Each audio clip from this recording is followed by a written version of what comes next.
మరిన్ని పురాణ కథల కోసం మా ఛానల్ని సబ్స్క్రైబ్ చేసుకోండి. అలానే లైక్ చేయండి, షేర్ చేయండి. ఓం శ్రీ గురుభ్యో నమః. ఓం శ్రీ మాత్రే నమః. ఓం శ్రీ బాలా త్రిపుర సుందరీ దేవి అయి నమః. మాఘపురాణము 4వ అధ్యాయము. సుమిత్రుని కథ. పార్వతీదేవియు శివుని మాటలను విని, స్వామి, మరి గురు కన్యా సంగమము చేసిన ఆ సుమిత్రుడు సుదేవుని శిష్యుడు. అతడేమయ్యనో వాని వృత్తాంతం ఎరుగగోరుచున్నాను. దయ ఉంచి దాన్ని వివరింపుడని కోరగా శివుడిట్లు పలికాడు. పార్వతి, సరి అయిన ప్రశ్న అడిగితివి, వినుము.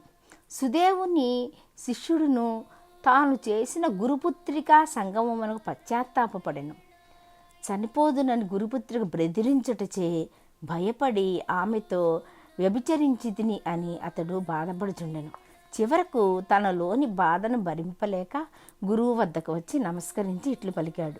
గురువర్య, పూర్వము నేను మీ వద్ద చదువుకొంచున్నప్పుడు ఒకరోజు సమిధములు తీసుకురావడానికి అడవికి మీ ఆజ్ఞ మేరకు వెళ్ళాను. మీ కుమార్తెయు బంతితో ఆడుకొనుచు నాతో మీరు చూచుచుండగానే అడవికి వచ్చినది. అచ్చట నిర్జనమైన ఏకాంత మనోహర ప్రదేశమున నన్ను తన కోరిక తీర్చవలసినది అని బలవంతం పెట్టింది. నేనందుకు అంగీకరించలేదు. అప్పుడామా, ఓయి, నీవు నా మాట విని నన్ను కూడనిచో నేనిచ్చట నా ప్రాణాలు విడిచేదను, అనగా బలవంతముగా ఆత్మహత్య చేసుకుంటాను. నేను లేకుండా నీవు ఇంటికి పోయినచో నా తండ్రి నా కుమార్తె ఎక్కడా అని అడిగితే నీవేమని చెప్పగలవు? నీ గురువైన నా తండ్రి నా యందలి ప్రేమచే నిన్ను తప్పక శపించును. మూర్ఖుడా, ఇప్పటికైనను నన్ను పొంది సుఖించు, నా కోరికను తీర్చమని అనేక విధములుగా నిర్బంధించింది. నేనును మీ శాపమునకు భయపడి ఆ అరణ్యమున మీ పుత్రికతో రమ్మించి ఆమె కోరికను తీర్చితిని. తరువాత ఈ విషయమును చెప్పుటకు భయపడితిని. మీ కుమార్తె చేసిన దోషముల వలన నేను పాపమును పొందితిని. దయ ఉంచి క్షమించి ఈ పాపమునకు ప్రాయశ్చిత్తము బోధింపమని ప్రార్థించాడు.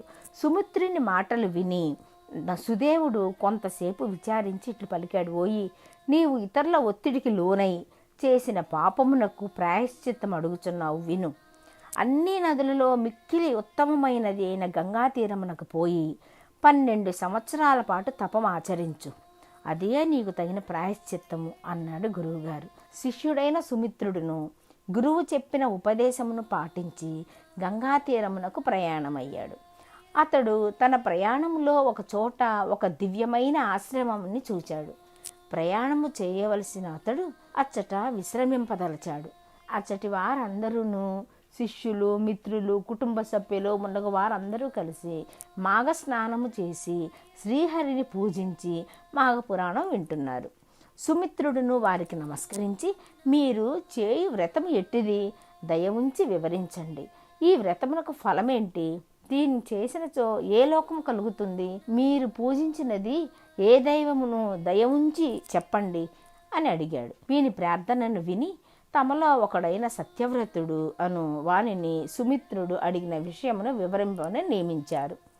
సత్యవ్రతుడు సుమిత్రునితో ఇట్లు పలికాడు. ఓయి, శ్రద్ధగా విను. సూర్యుడు మకర రాశిలో ఉండగా మాఘమాసమున ప్రాతకాలమున నదీ సరస్సు మున్నగు వాని యందు స్నానము చేసిన వాడు శ్రీహరికి చాలా ఇష్టుడు. ఇట్లు మాఘమాసమున ప్రాతకాల స్నానము చేసి తీరమున శ్రీహరిని అర్చించి శ్రీహరి మహిమను వివరించి పురాణము వినుచు మాఘమాసమంతయు గడుపుట పుణ్యప్రదమైన వ్రతము.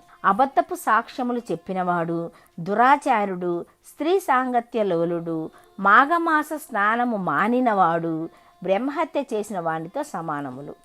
తోటలను కూల్చినవాడు, కన్యలను అశ్వములను అమ్మినవాడు, చెరువు గట్టును తెగకొట్టినవాడు, పరస్త్రీ సాంగత్యమును కలవాడు, దేవద్రవ్యము అపహరించినవాడు, తానిచ్చిన దానిని తానే దొంగిలించువాడు, మద్యపాన లోలుడు, ఆడిన మాటను తప్పినవాడు, పెద్దలను, దేవతలను, బ్రాహ్మణులను ద్వేషించువాడు, దేవునికి నివేదన చేయని అన్నమును తినువాడు, పితృశేషాన్న భోజనుడు, సోదరుని భార్యతో రమించువాడు, అసత్య భాషణుడు, భుజించుచు అపవిత్రుల మాటలను వినువాడు, పురాణ శ్రవణమును వివాహాది శుభకార్యములను పాడు చేయువాడు, తల్లిదండ్రులను ద్వేషించువాడు, వీరందరూ పాపాత్ములే.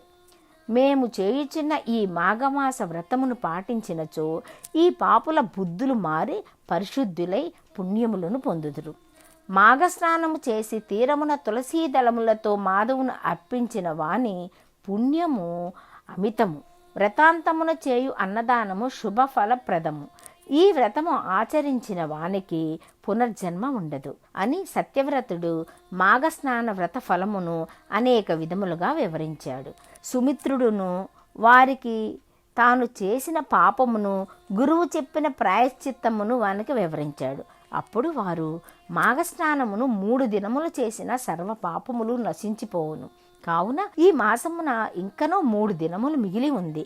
ఈ 3 దినములను మాఘస్నానం ఆచరించి ప్రాయశ్చిత్తముగా గంగా తీరమున తపము చేయమని సుమిత్రునికి హితము చెప్పారు. సుమిత్రుడు వారి మాటల ప్రకారం మాఘమాసం చివరిలో మిగిలిన 3 దినములను మాఘస్నానమును చేసి గంగా తీరమునకు పోయి ప్రాయశ్చిత్త తపము ఆరంభించాడు.